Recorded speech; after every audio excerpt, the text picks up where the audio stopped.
أهلا ومرحبا بكم. اليوم باش نعملوا مع بعضنا عصيدة الجلجلان. عملتها في المولد وجتني ياسر محلاها معنا. حطيت 300 جرام جلجلان مرحي محمص ومرحي للولابات. حطيت معاه فرينة، حطيت 4 مغارف فرينة كبار. حطيت 3 كيسان تاع 250 مليلتر حليب.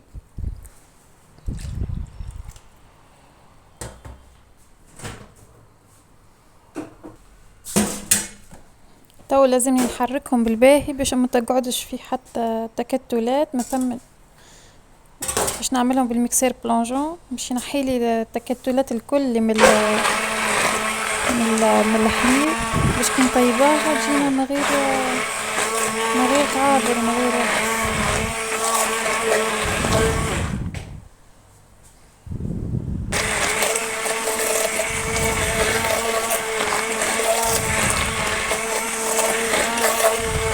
نبقى نحرك الباهي مبدينا ما تبقاش، خاطر هكا الباط متاع الجلجلان تبقى مكعبرة.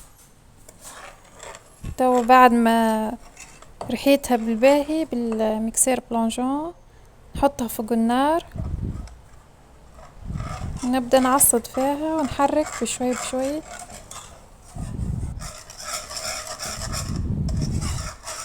للتخثار.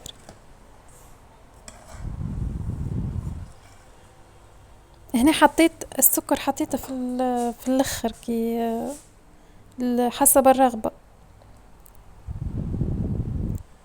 الكمية هذه عملت لي كونتيتي باهية، عملت لي بريسك 6 صحافي صغار تاع عصيدة جلجلان.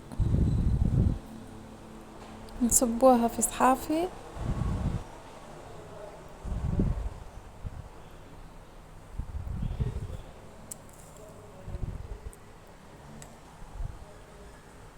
ونخلوها تبرد، وبعد تالي نزيناها بالكريم باتيسير. انا عملت كريمة فانية عادية يعني تاع السوق.